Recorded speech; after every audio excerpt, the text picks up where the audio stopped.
தானே விசை கொடுத்தும் சார்பியக்கம் இல்லைன்னு சொல்லி எழுதிக்கோங்க. விசை கொடுத்தும் சார்பியக்கம் இல்லை. ரெண்டாவது எல்லையலுக்கு கீழே எழுதுங்க. பொருள் மட்டுமட்டாக இயங்கும் போது எல்லையலுக்கு கீழே எழுதுங்க. பொருள் மட்டுமட்டாக இயங்கும்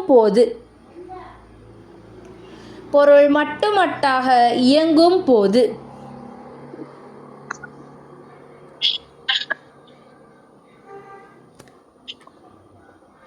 அடுத்தது இயக்கவியல் உராய்வுக்கு கீழே எழுதுங்க. பொருள் இயங்கும் போது. நிலையியல் பொருள் நிலையியல்னு சொல்கிறது பொருள் ஓய்விழைக்கிற நேரம்.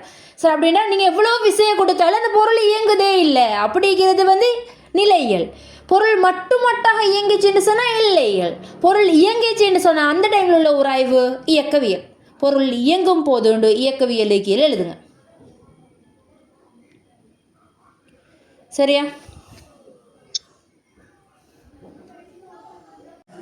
சரியா? அடுத்தது உராய்வில் செல்வாக்கு செலுத்தும் காரணிகள்.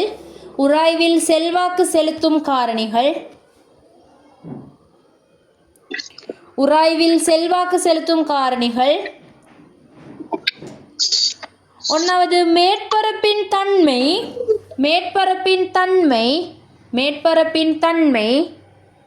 உராய்வில் செல்வாக்கு செலுத்தும் காரணிகள்னு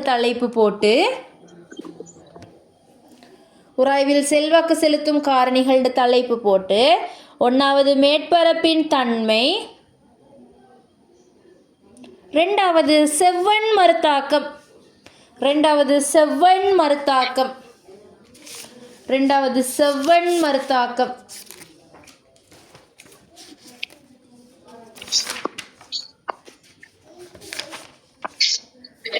செவ்வன் மறுத்தாக்கத்துக்கு கீழே இப்படி இங்கே ஒரு பாக்ஸும் இங்கே இப்படி 2 பாக்ஸையும் வரைஞ்சி காட்டுங்க. செவ்வன் மறுத்தாக்கம்.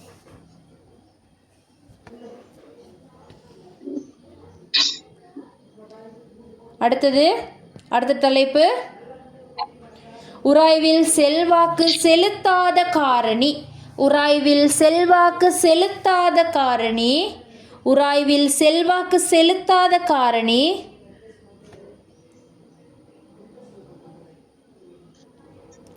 மேற்பரப்பின் பரப்பளவு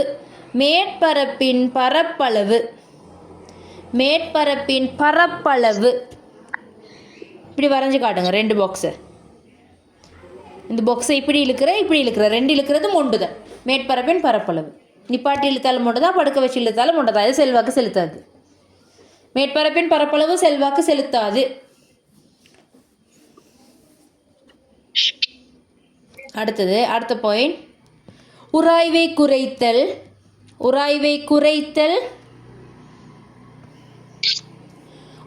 குறைக்கிற முறை நீங்கள் தான் 3 எழுதணும். என்னென்ன சொன்னேன்? குண்டு போதிக உருளி போதிக போடேலும். வேறு என்ன சொன்னேன்? எண்ணெய், கிரீஸ், விளங்குச்சா, கொழுப்பு அதுகள் பூசேலும் உராய்வை குறைக்கிறதுக்கு. இல்லாட்டி மேற்பரப்பை ஒப்பமாக்குற, இதெல்லாம் குறைக்கிற முறைகள். அடுத்தது உராய்வை அதிகரிக்கும் முறைகள்னு சொல்லி போடுங்க. உராய்வை அதிகரிக்கிறதுக்கு என்ன செய்கிற? பாதனியில் அடியில் வெட்டுக்களை இடல், டயரில் வெட்டுக்களை இடல். டயரில் விடுற வெட்டு தான் தபாலிப்பு. அடுத்தது சைக்கிளின் தடுப்பு தொகுதி, பிரேக் சிஸ்டம். இதெல்லாம் உராய்வை கூட்டுற முறைகள். நீங்கள் தான் எழுதணுமே. உராய்வை குறைக்கிற முறையும் கூட்டுற முறையும் 2 அமைப்பு செஞ்சுக்குது. சரியா பாருங்கள். இங்கிட்டு சைடில் உள்ள ஒரு அமைப்பு எக்ஸ்ன்ற அமைப்பு, இங்கிட்டு வைன்ற அமைப்பு செஞ்சுக்குது. இந்த எக்ஸ்ன்ற அமைப்பில் என்ன செஞ்சுக்கிறாங்க?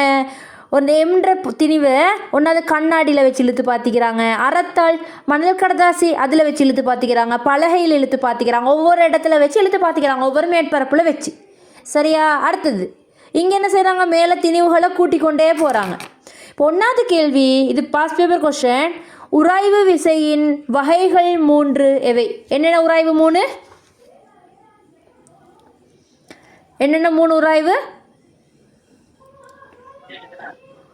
நிலையியல், எல்லையியல், இயக்கவியல். இதான் 3 இயக்கவியல். ஓகே. அடுத்தது அமைப்பு எக்ஸ். என்னத்தைய பரிசோதிக்கிறாங்க? மேற்பரப்புட தன்மையா பரப்பளவா? தன்மையை, மேற்பரப்போட தன்மை பாருங்கள், ஒவ்வொரு மேற்பரப்பில் வச்சு இழுத்திக்கிறாங்க. அப்போ இந்த எக்ஸ்ன்ற அமைப்பு மேற்பரப்பின் தன்மையை பரிசோதிக்கிறது. அமைப்பு வை இது எந்தைய பரிசோதிக்கிறாங்க? வைன்றது எந்தைய பரப்பளவா செவ்வன் மரத்தாக்கமா? பாருங்க, இதில் மேலே அடுக்கி இந்த செவ்வன் மரத்தாக்கம் தானே, மேலே அடுக்கி கொண்டு போனோம் செவ்வன். அப்போ செவ்வன் மரத்தாக்கம். அடுத்தது விசையை துணியை பரிசோதனை அமைப்புகளுக்கு பயன்படுத்தப்படும் சாதனம். இது விட்டராசு. இதில் பேர் விட்டராசு. சரியா? இங்கே உங்களுக்கு அவதானத்தை கேட்டுக்குது. இந்த எக்ஸில் வந்து உங்களுக்கு என்ன அவதானம் சொல்லலும், நீங்கள் ஒவ்வொன்றில் வச்சு இழுக்கிற நேரம் என்னது ஒவ்வொரு விசை காட்டும். சரியா? அதை தான் நீங்கள் சொல்லி காட்டணும். சரியா? அது இந்த உராய் விசையை எங்கெங்கே பார்க்குறீங்க, அது சும்மா கொஷின். இப்படி கொஷின் தான் உராய்வு விசையில்.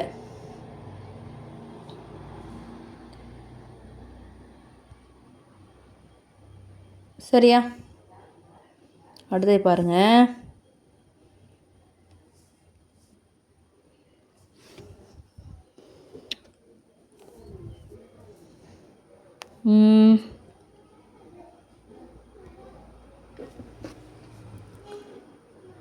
உராய்வின் அழகு யாது? ரெண்டாவது கொஸ்டின், உராய்வு என்னது? ஒரு உராய்வோட அழகு நியூட்டன். ஏன்னா அது ஒரு விசை. சரிதானே? அது வேற உராய்வு கொஸ்டின் இருக்குதா? இல்லைண்ணா. இது ஒருத்தர் இங்கிட்டு 10 நியூட்டன் இழுக்கிறாரு, இன்னொருத்தர் இங்கிட்டு 10 நியூட்டன் இழுக்கிறாரு. இந்த பாக்ஸி அசையுமா? எங்கிட்டாச்சும் அசையாது. காரணம், ரெண்டு பக்கத்திலையும் பிரயோகிக்கிற விசைகள். இப்படி வந்து இது ஓய்விலைக்குது. இது ஓய்விலைக்கிறதுக்கான காரணம் என்னென்னு சொன்னால், இதுதான் சமநிலையில் இழிக்குது. சமநிலையில் இழிக்கிறதுக்கான காரணம் இந்த ரெண்டு விசைகளும் சமனானதாக இருத்தல் உண்டு. ரெண்டாவது, ரெண்டும் எதிர் திசையில் இருக்கிறது. இது ரெண்டாவது காரணம். அடுத்தது, ரெண்டும் இப்படி ஒரு நேர்கோட்டில் இருக்கிறது. இது மூணாவது காரணம். அப்போ இப்படி ரெண்டு விசைகளை நாங்கள் கொடுத்து ஒரு பொருளை சமநிலையில் வைக்கணும்னு சொன்னால் என்னென்ன ரூல்ஸ்? ரெண்டு விசைகளையும் பருமன் சமனாய்க்கணும், திசை எதிர் திசையாக இருக்கணும், ஒரே நேர்கோட்டில் இருக்கணும். போடுங்க, விசைகளின் சமநிலைன்னு போட்டு இரண்டு விசையின் கீழ் பொருளின் சமநிலை. இரண்டு விசையின் கீழ் பொருளின் சமநிலை. இரண்டு விசையின் கீழ் பொருளின் சமநிலை.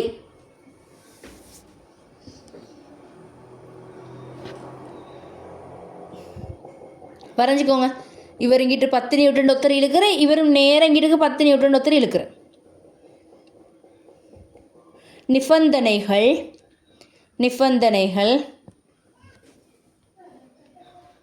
நிபந்தனைகள் இரு விசைகளின் பருமன் சமன் 10. இரு விசைகளின் பருமன் சமன்.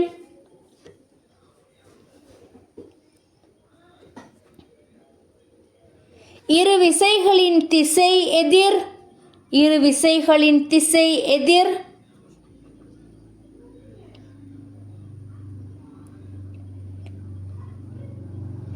இரு விசைகளும் ஒரே நேர்கோடு.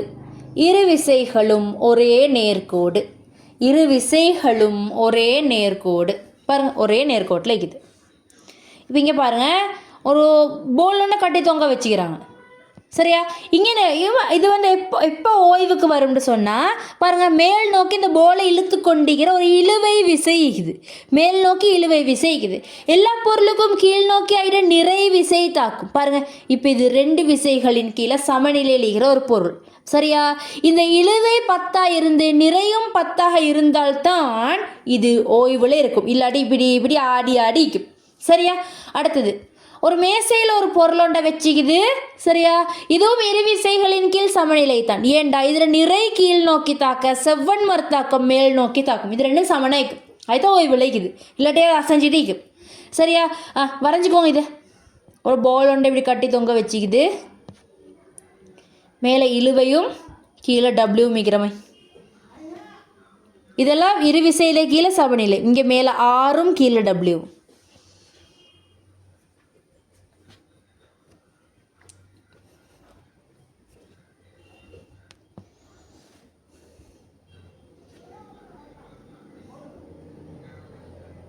அடுத்தது 3 விசைகளின் கீழ் பொருளின் சமநிலை. அடுத்த தலைப்பு 3 விசைகளின் கீழ் பொருளின் சமநிலை.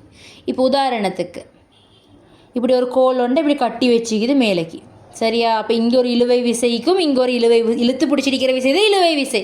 ஒரு விசைக்கும் இங்கே ஒரு வாழைப்பழ கொலை ஒன்று இப்படி கட்டி தொங்க வச்சுக்குது. அப்போ அவரோட நிறை எங்கேக்கும் இப்படி கீழ் நோக்கி தாக்கிட்டிக்கும். இப்போ பாருங்கள், நிறைன்றது நினைவு வச்சுக்கோங்க, எப்பயுமே கீழே நோக்கி தாக்குற விசை, சரியா? நிறைன்றது இப்படி கீழ் நோக்கி எல்லா பொருளுக்கும் ஈக்கும். இப்போ நாங்கள் நின்று டீக்கிறோம்னா எங்களுக்கும் இப்படி கீழ் நோக்கி ஒரு நிறை ஒன்று ஈக்குது, விளங்கிச்சா? எல்லாத்துக்கும் நிறை ஈக்கும். இப்போ இங்கே என்ன நடக்குது? இதை நான் T1 T2 போட்டு வைக்கிறேனே, சரியா? இங்கே என்ன நடக்க போகுது? என்ன நினைக்கிறீங்க? இந்த T1ஐயும் T2வையும் கூட்டுறது இதை Wக்கு சமனாக இருக்கும். T1 + T2 = W. உதாரணத்துக்கு இவர் 3 நியூட்டன், இவர் 2 நியூட்டன் சொன்னால் இவர் எத்தனை ஆயிப்பார்? 5 ஆயிப்பார். அவங்க 2 பேரையும் கூட்டுறது இவருக்கு சமன் ஆயித்தானே அது. அடுத்தது 2 பேரோட திசை ஒரு திசை, இன்னொருத்தர திசை மட்டும் கீழ் திசை. அப்போ 2 பேரோட திசை உண்டு, ஒத்தர திசை வேறு, இதுவும் வரும். அடுத்தது சமநிலை இது ஆடாமல் வைக்கணும்னு சொன்னால் 3 இப்படி ஒரே தளத்தில் வைக்கணும், இப்படி ஒரு கோட்டில் இப்படி ஒரு தளத்தில், சரியா? 3 ஒரே தளத்தில் இருக்க வேணும். அப்போ 3 விசைகளின் கீழே பொருள் சமநிலை வைக்கணும்டா மேலே உள்ள 2 விசை ஒரு திசையிலையும் இன்னொரு விசை இன்னொரு திசையிலையும் வைக்கணும். இவங்க 2 பேரையும் கூட்டுறது இவருக்கு சமனானதாக இருக்க வேணும். அடுத்தது 3 இப்படி ஒரு தளத்தில் வைக்கணும். விளங்கிச்சா? இது தான் விளங்கிச்சா 3 விசைகளின் கீழே பொருள் சமநிலை வைக்கிறதுக்கான ரூல்ஸ், சரியா? போடுங்க. சமாந்தரமான 3 விசைகளின் கீழ்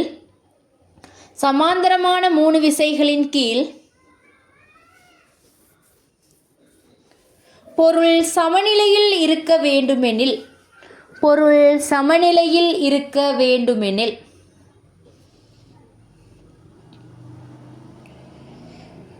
சமாந்தரமான இரு விசைகளின் கீழ் பொருள் சமநிலையில் இருக்க வேண்டுமெனில் நிபந்தனைகள். இதுவும் அப்படித்தான். என்னது? ஊஞ்சல் நீங்கள் இப்படி உட்காந்து கொண்டிருக்கிறீங்க, மரத்தில் இப்படி இழுத்து கட்டி வச்சுக்குது. அப்போ இங்கே ஒரு இழுவை இங்கே ஒரு இழுவை, உங்களோட நிறை கீழ் நோக்கி தாக்கும். பாருங்கள், ஒரு விசை 2 விசை 3 விசை, 2 திசை உண்டு, உங்களோட திசை மட்டும் வேறு, நிறையிட திசை மட்டும் வேறு. அப்போ ஊஞ்சலும் 3 விசையிட கீழே சமநிலையில் வரும், சரியா? எழுதுங்க 1வது ரூல்ஸ். அதுக்கு மேலே இது இப்படி கொஞ்சம் ரஃப்பாக வரைஞ்சிக்கோங்க, இப்படி காட்டணும். எழுதுங்க. இரு விசைகளின் திசை ஒரு திசையிலும் இரு விசைகளின் திசை ஒரு திசையிலும் இரு விசைகளின் திசை ஒரே திசையிலும்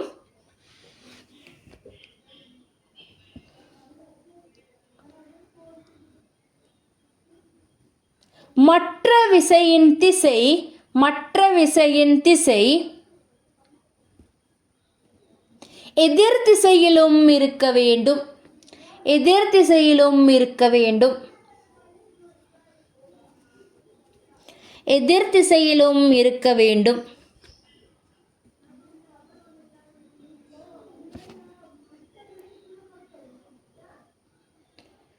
அடுத்தது இரு விசைகளின்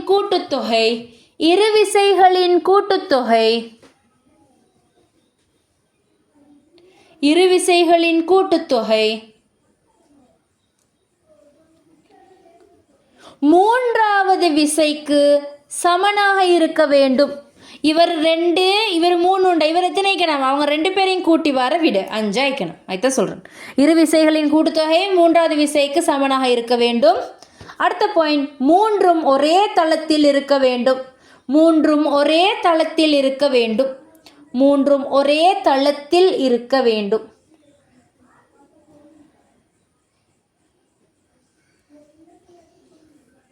சரி, இது பாருங்க, இந்த 3வது கொஸ்டினை, சரியா? என்ன செய்கிறாங்கன்னு சொன்னால், மாணவ குழு ஒன்று ஆய்வுக்கூடத்தில் மேற்கொண்ட செயற்பாடு ஒன்று கீழே உள்ள படத்தில் காட்டப்பட்டுள்ளது. அதன் அடிப்படையில் வினவப்பட்ட வினாக்களுக்கு விடை தருக. சரியா? ஏயிலும் பியிலும் சமனான 10 நியூட்டன் விசை பிரயோகித்தால், சரி, இது ஒரு டோய் மாதிரி, சரியா? இங்கே 2 டயர் இருக்குது. இப்போ இங்கே எடுத்து இங்கே இப்படியும் வச்சுக்குது, சரியா? இப்போ இதில் 2லேயுமே 10 போட்டிங்கன்னு சொன்னால் எங்கிட்ட ஆச்சு இந்த உருவம் போகுமா, அசையுமா? 2லேயுமே 10 போட்டால் அசையுமா? ரெண்டில் இங்கேயும் 10 இங்கேயும் 10 கொடுத்தாது அசையாது. அதுதான் 1வது கேள்விக்கான விடு. சரியா? ஏலும் பியிலும் 10 நியூட்டன் கொடுத்தா அசையாது. இப்போ ஏல 10ம் பியில் 5ம் கொடுக்குறாங்க. இப்போ இந்த பக்கத்துக்கு போகும், பெருசிட பக்கத்துக்கு போகும் தானே. யாட பக்கத்துக்கு? ஏட பக்கத்துக்கு அசையும். சரியா? அப்போ என்ன விளையுள் விசைன்னு கேட்குறாங்க. என்ன விளையுள் விசை? கழிச்சு விட்ற. விளையுள் விசை பார்க்க கழிக்கிற, அவ்வளவுதான். சரியா? அதோட அடுத்த கேள்வி, ஒரே நேர்கோட்டில் விசை பயன்படுத்தப்படும் சந்தர்ப்பம் ஒன்று. ஒரே நேர்கோட்டில் விசை கயிறு இழுக்கிற அதெல்லாம் உதாரணம். சரியா? இப்படி ஒரே நேர்கோட்டில் தானே விசை கொடுக்குறாங்க, அது அதுக்கான உதாரணம். அடுத்தது இந்த கேள்வி. ரெண்டையும் செய்யுங்க. ஏக்கு என்ன பிக்கு என்னன்னு சொல்லுங்கள்.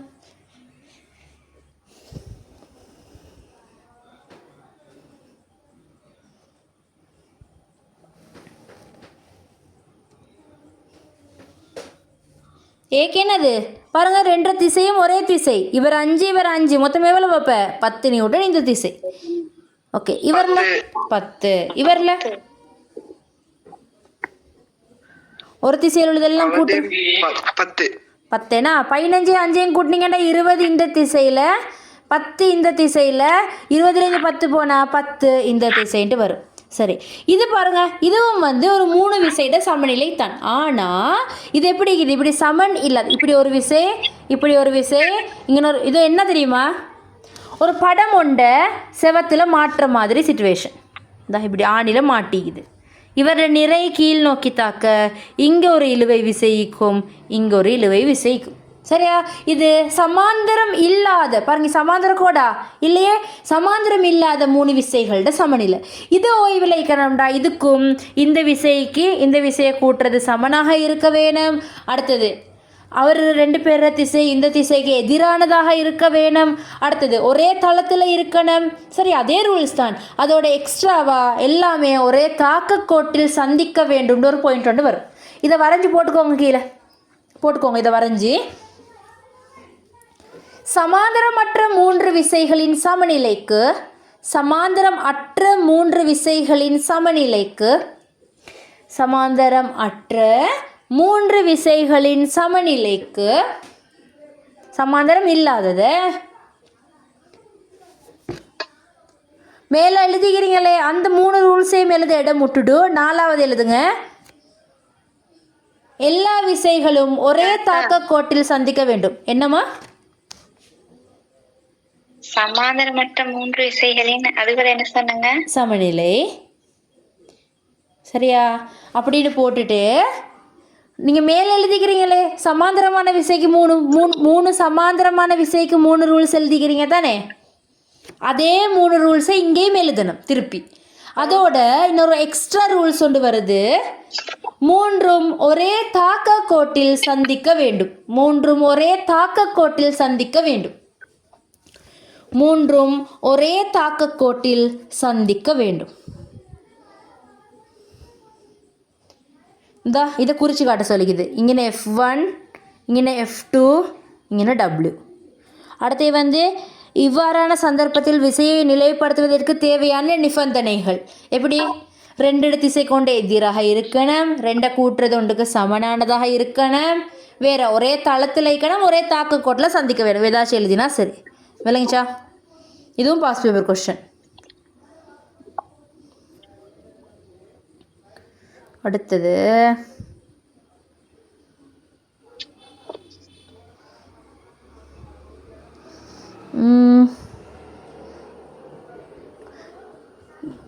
இதில் கீழே உள்ள கொஸ்டினை கொஞ்சம் பாருங்கள்.